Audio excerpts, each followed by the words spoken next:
Muhammad Nasir Pharmacist Academy, Medicine and General Science video. Subscribe to my channel for free now. Click on subscribe icon. Click on bell icon to get notification in future. In this lecture we will study about pharmaceutical dosage form. What are dosage forms? And topic to be covered in this lecture include definition of dosage form, complete introduction of different types of dosage form, pharmaceutical application of different types of dosage form. So let us first take its definition. A specific amount of drug in a particular shape like syrup, tablet, injection, which is easy to be administered, is known as dosage form. Dosage forms are the means by which drug molecules are delivered to the site of action within the body. Dosage form must be palatable or acceptable to the patient so that patient can easily take it to increase the patient compliance. Now, what is the need for dosage form? Why we need dosage form of a drug molecule? First point is the accurate dose of drug. For this purpose we create a dosage form. Second purpose is protection of the drug molecule or protection to the drug molecule. For example, coated tablet and sealed ampule. When drug will be presented in the form of coated tablet or sealed ampule, it will be protected automatically from different environmental stresses like humidity, etc. Masking better taste and odor and protection from gastric juices of drugs. By presenting a dosage form in the form of coated tablet or in the form of interior coated tablet, they will not give better taste and odor, and they will be protected from the effects of gastric juices. In the form of interior coated tablet, they will be preserved and they will not be affected by the gastric juices. Fourth one is the placement of drug within the body cavities like rectum and vagina. When drug molecule as such are mostly in the form of powder and they cannot be easily delivered to these body cavities, so they are first converted into a specific dosage form which are called pessaries or suppositories, and then they are inserted into these body cavities. They can be easily inserted into these body cavities. Fifth one is the sustained and controlled release medication. These dosage forms give us a better opportunity for those drugs or APIs whose half-life is small, 3 or 4 hours. We can increase the half-life or availability of drug within the body by means of sustained and controlled release medication. We will discuss them in upcoming lecture. Fifth one is the optimal drug action. And seventh one is the use of desired solvent or vehicle for insertion of drug. Now, the components of dosage form. There are two components of any dosage form. First one is the API or active pharmaceutical ingredient, which is the main component of the dosage form, which have pharmacological activities which actually acts within our body. And second one are the excipients, which are used to deliver these drug molecules to our body, within our body. So API and excipient collectively produce a dosage form. Now we have different types of dosage form. They are shown like syrup, tablets, hard gelatin and soft gelatin capsule, ointment, creams, injectables and aerosol. They are shown in this diagram. They will be discussed one by one. So API are the compounds that are actually used for the diagnosis, mitigation, prophylaxis and the treatment of a disease. For example, vitamin K, hyoscine, paracetamol, ciprofloxacin, they are all APIs are active pharmaceutical ingredient and they are used either for diagnosis, that is to know about a disease, or for mitigation, that is to relieve the symptom of a disease, or for prophylaxis, that is to inhibit the occurrence of disease. So API are used for these purposes or for the treatment of a disease. Now excipients. These are also called pharmaceutical agents or necessities or non-therapeutic agents. These agents give a unique composition and characteristic physical appearance to a formulation. They include following agents: fillers or diluents. They are mainly used to give bulk or shape to a dosage form, whether they are used in tablets or capsules or dry suspension. They are added to very low or small doses, for example 500 microgram.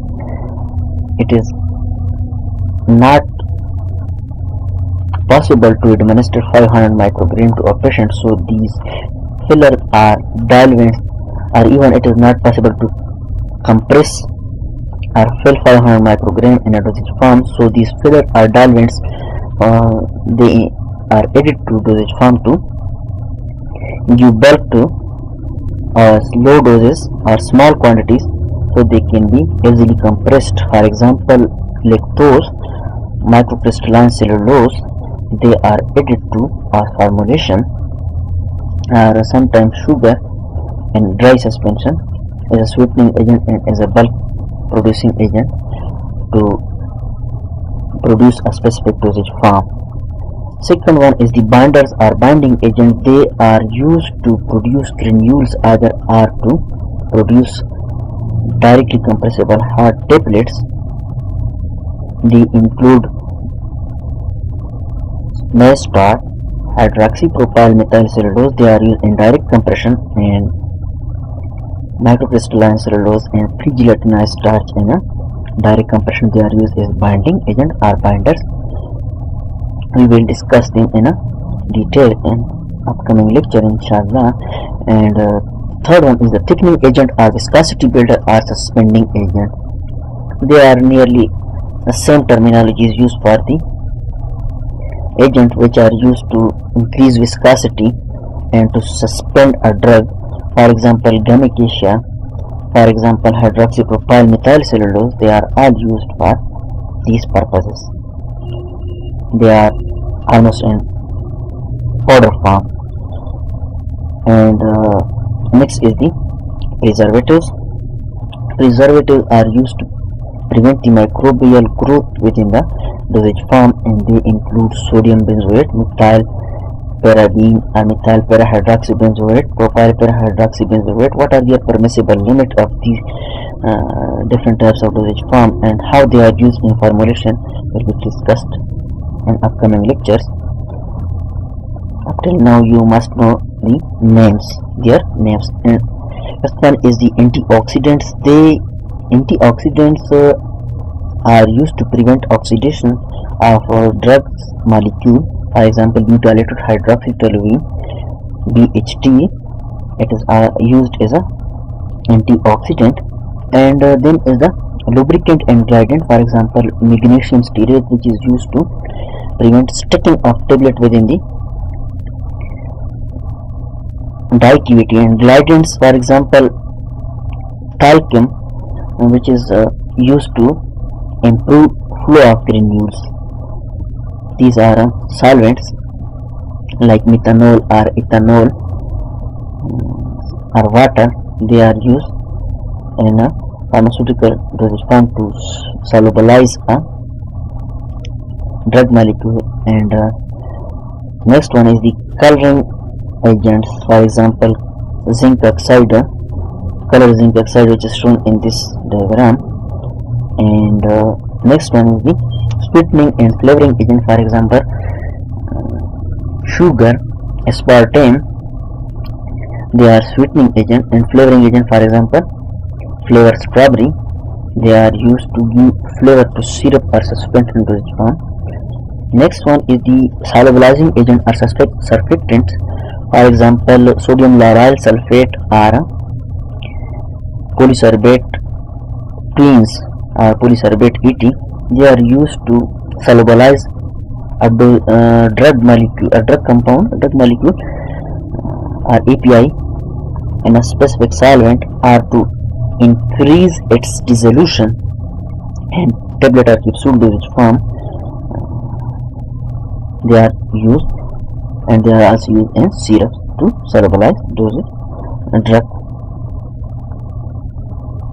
And now it is the formulation additives that among other things solubilize, suspend, thicken, preserve, emulsify and modify dissolution like sodium lauryl sulfate as we discussed, and improve the compressibility like microcrystalline cellulose 102 grade or 112 or 200 grade.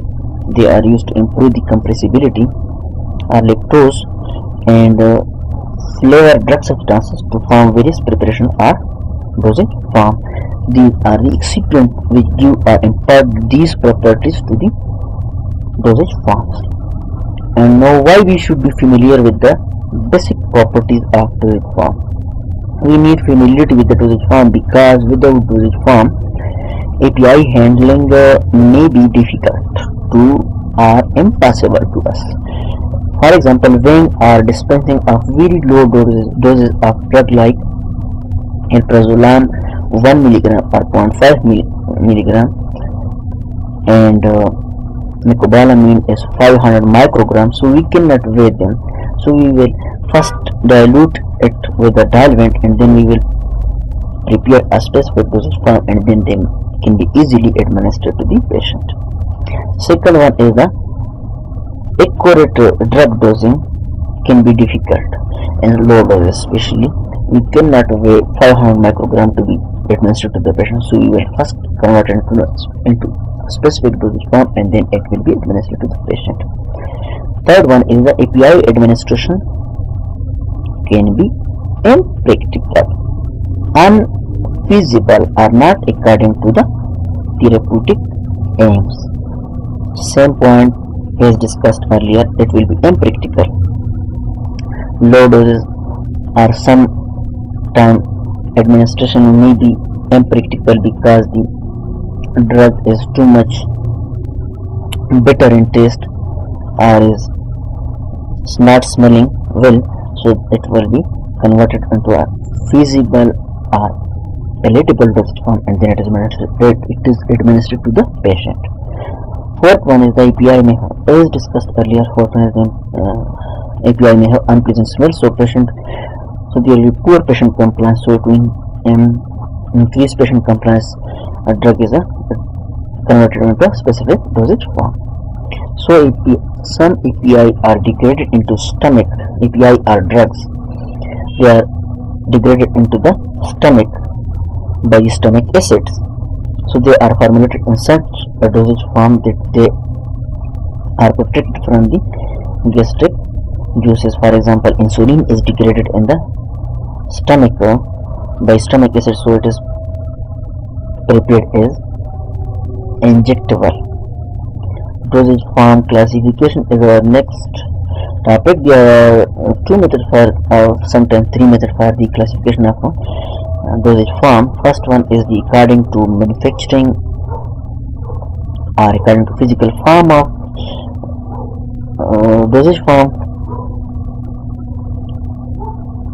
So first one are the non-sterile dosage form.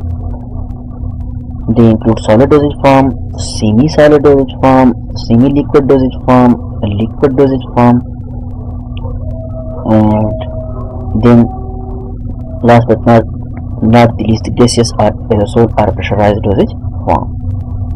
Now the sterile dosage form is the second type of dosage form.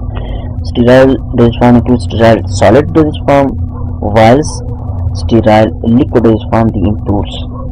Now dosage form classification according to route of administration. Oral route. First one is the oral route. These are those drugs which are to be taken to mouth. For example, tablets or capsules. or syrup. Then is the rectal route. These are those dosage forms which are to be administered through rectum, as shown in this diagram. And next one is the vaginal route. These are the dosage forms which are to be inserted into the vagina, for example pessaries. And parental dosage route or parental dosage form, they are given either as IM or that is intramuscular or intravenous or subcutaneous injection. For next one is the inhalational route. These are those dosage forms which are taken through inhalational route, for example insulin inhaler. Next one is the topical route or skin route. Those dosage forms are applied to the skin for their local or systemic effects. Next one is the ophthalmic route. These are those dosage forms which are to be instilled or applied into the eye, like eye drops or eye ointment. And next one is the otic route. These are those drugs which are to be dosage forms which are to be instilled into the ear.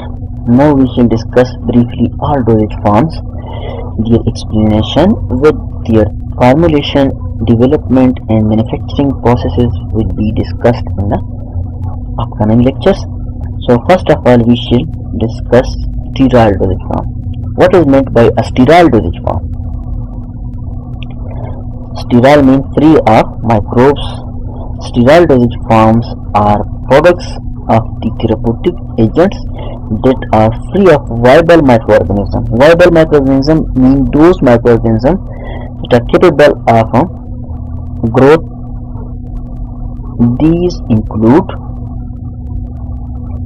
parental, ophthalmic and irrigating preparation, which are used. Irrigating preparation are those preparations which are used for the washing within the body, inside the body, inside the organ.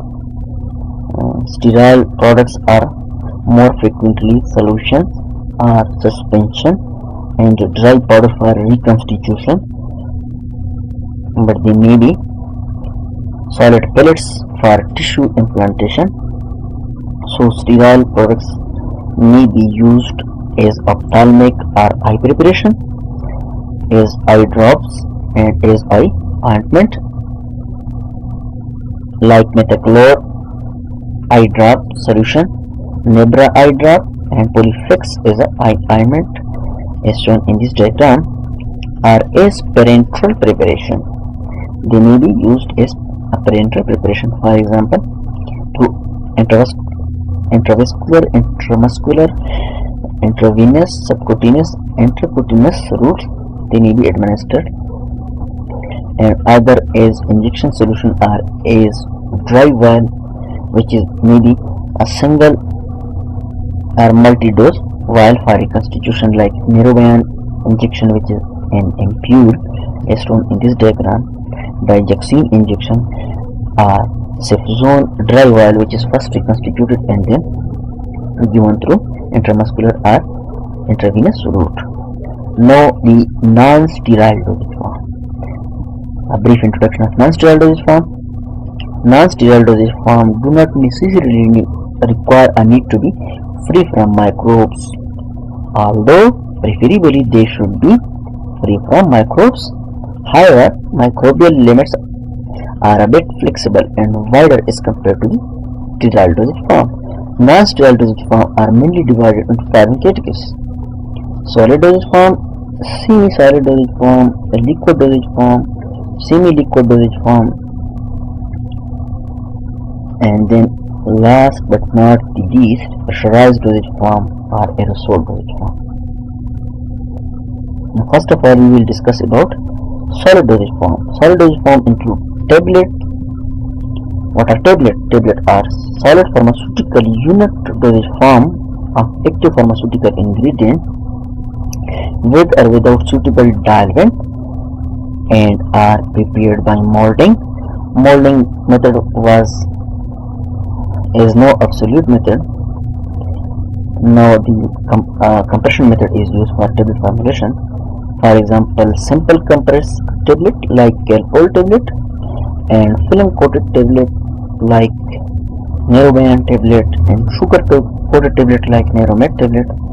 an anterior coated tablet like Diaglucan P50 tablets. They are shown in these different diagram. Sugar coated tablet, plain coated tablet, anterior coated tablet. Next, in the solid dosage form are capsules. What are capsules? Solid preparation with hard or soft shells of various shapes and capacities, usually containing a single dose of active pharmaceutical ingredient and are intended for oral administration. Capsules are of two types: hard gelatin capsules, in which the outer gelatin layer is hard, and soft gelatin capsule, in which the outer gelatin layer is soft. These are the hard gelatin capsule is shown in this diagram, and now the soft gelatin capsule are pearls or soft gels. They are shown in this diagram. Next one is the powder and granules. Powder are preparation containing a mixture of finely subdivided drug or chemical agents in the dry form. They are called powder. For example, laxatives like magnesium sulfate, it is a powder. Antacid like sodium citrate. Now the granules.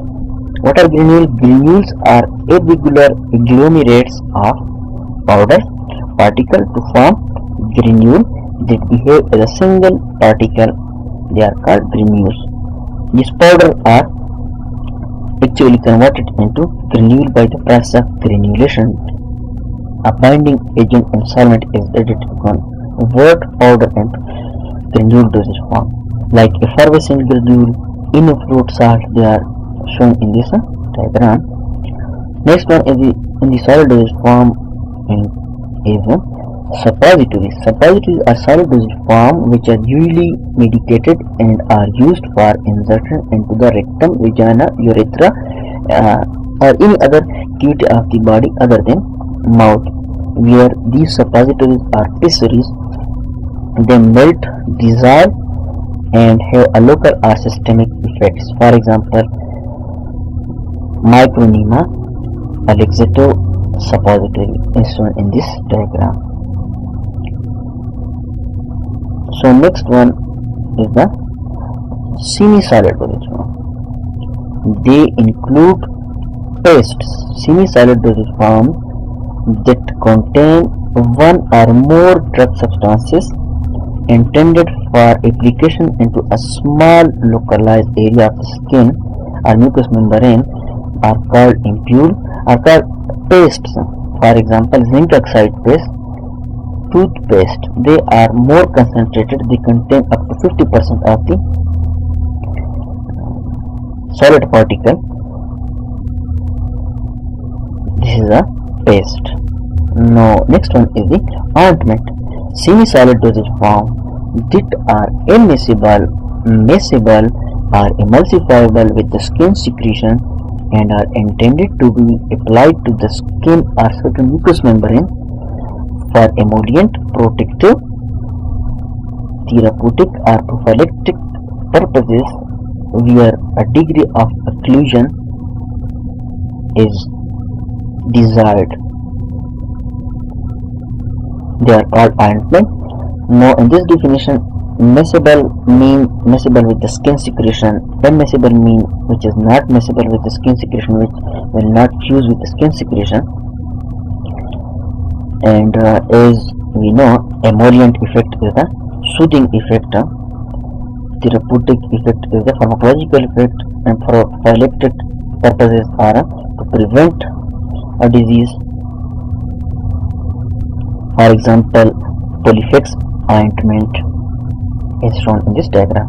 Next one in the semi-solid dosage form are creams. Preparation that are essentially miscible. They must be miscible with the skin secretion and are intended to be applied to the skin or certain mucous membrane for protective, therapeutic, or prophylactic purposes, especially where an occlusive effect is not necessary. For example, cold cream, bromphene cream is shown in this diagram. Now we shall proceed to semi-liquid dosage form. What are semi-liquid dosage form? They include Lotions and liniments. Lotions are liquid or semi-liquid preparation meant for application to the unbroken skin without friction. For example, Calamine lotion is shown in this diagram. Liniments are a semi-liquid or liquid preparation containing one or more active pharmaceutical ingredient in a suitable vehicle and are intended to be applied to the unbroken skin with friction. For example, turpentine liniment, camphor liniment is shown in this diagram. Next one is the liquid dosage form. So first we will discuss about topical liquids. They are called collodions. Collodions are liquid preparation containing peroxylene or nitrocellulose in a mixture of ether and ethanol intended to be applied to the skin, especially to the area of mowing like joints, with the help of a soft brush where they will remain stuck for hours. For example, dew film. It is a collodion preparation. It's available in the market for kilos and watts. Syrups. Next one is the syrup. Aqueous clear concentrated solution of sucrose or other sugars or other sweetening agent, for example aspartame, to which suitable polyhydrate alcohol may be added to prevent microbial growth. For example, polyhydrate alcohol 1,2-propanediol may be added to prevent microbial growth and crystallization, for example levocetirizine syrup. Next one in the liquid form are elixirs. Elixirs are clear, viscous and sweetened hydroalcoholic, not only aqueous, they are hydroalcoholic. This means that they contain water and alcohol as solvent preparation that may or may not contain medicinal substances, for example Finnegan elixir as shown in this diagram. Next one in the liquid dosage form are suspension. Suspension are preparation containing finely divided insoluble drug particles. They are also called suspensoid, distributed somewhat uniformly throughout a vehicle like brufen suspension. Dispersed phase ibuprofen and excipient. They are the dispersed phase, and dispersion medium is water and other solvent which may be used in this brufen suspension. There are two phases, dispersed phase and dispersion medium. Dispersed phase is the ibuprofen and excipient, and dispersion medium is water and any other solvent used in this preparation is shown in this diagram. Emulsion. Next one is the emulsion. Emulsion are preparation consisting of two immiscible liquids like water and oil, one of which is dispersed is small globules or particles in other, for example lotions, with the help of emulsifying agent like gamicacia. Next one is the gas or pressurized dosage form or aerosols. Dosage form as shown in this diagram. This is a Ventolin inhaler. Definition: a pressurized package which contain a therapeutically active substance, for example salbutamol is contained in Ventolin inhaler, and a propellant. Propellant are those agents are also called heart of aerosol, and they are used to deliver API or active pharmaceutical ingredient from inside of the container to the outside, which is capable of expelling drug substance through an open valve. For example, Ventolin inhaler is shown in this diagram. The bottom product, propellant, top and aerosol valve, which is used to deliver a drug in a aerosol in a specific form.